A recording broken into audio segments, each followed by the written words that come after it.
Spoon News, giving you the straight scoop. Good evening. I'm Tomlinsonson. And I'm Paul Funyuns. A trial. A trial that could change the American school systems forever. Ended today, July 21st, 1925. The Scopes trial, involving John Scopes, a high school teacher accused of teaching evolution to his students in Dayton, Tennessee. Funyuns. He violated the Butler Act that outlawed teaching evolution in state-funded schools. Kenny! It's a brief moment. Oh. Oh my God! The Scopes trial, involving John Scopes, a high school teacher who was accused of teaching his students evolution in Dayton, Tennessee. Funyuns. He violated the Butler Act that outlawed the teaching of evolution in state-funded schools.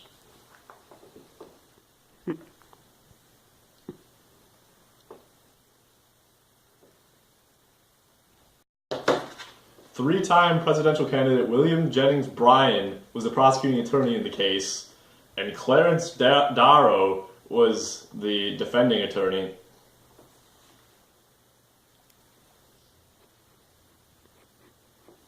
The final verdict was Scopes convicted of the crime, but it was later overturned due to technicality. This case had lots of publicity due to it being the first trial to be radio broadcast.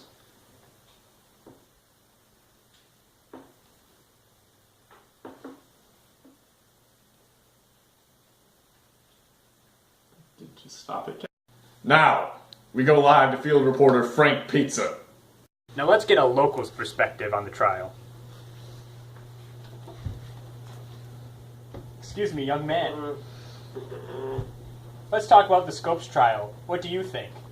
Well, you know, it's this big thing that's going on right now. It's very huge, but basically it's just, in my perspective, fundamentalism versus evolution.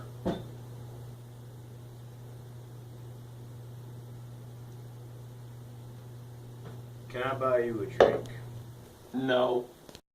Hey kids, you want to learn about the fundamentalism versus modernism controversy? Well, fundamentalists believe that the Bible is above all, while modernists think that evolution does not conflict with religion.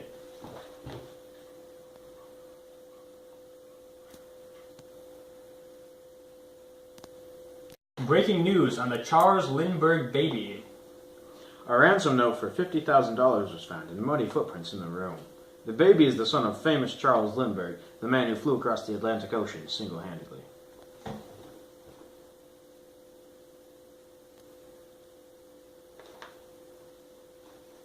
The body of the baby was found near the house. Cause of death is believed to be a fractured skull. Charles Lindbergh! We are here at a speakeasy.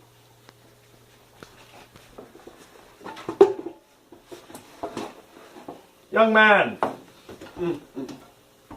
what do you think the Lindbergh baby case shows us? Well, it shows us that extortion for kidnapping, and kidnapping itself is really high these days. I mean, I'm worried for my children.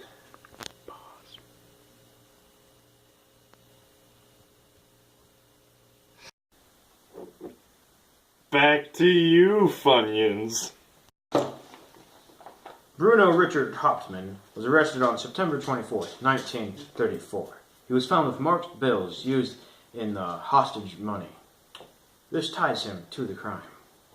He was later executed April 3rd, 1936 by electric chair. On April 15th, 1920, a paymaster and a guard were killed at a shoe company in South Braintree, Massachusetts. There was $15,000 stolen. The murderers were described as two Italian men, which led investigators to Nicola Sacco and Bartolomeo Vanzetti, starting the Sacco and Vanzetti trial.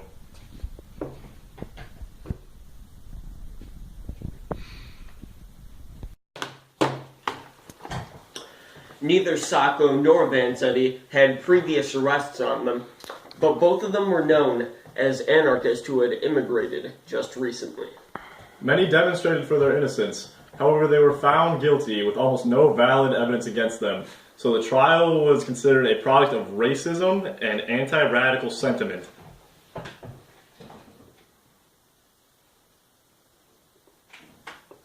The local speakeasy. I'm not stopping the recording. I'm not stopping the recording. We're here at the local speakeasy to talk to some random people.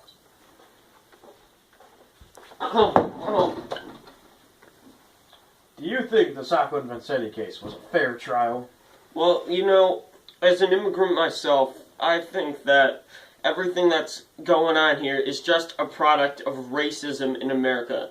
America doesn't want immigrants, so they choose to persecute us in ways when they don't even have enough evidence. You know what I'm saying? A more true thing could never have been said.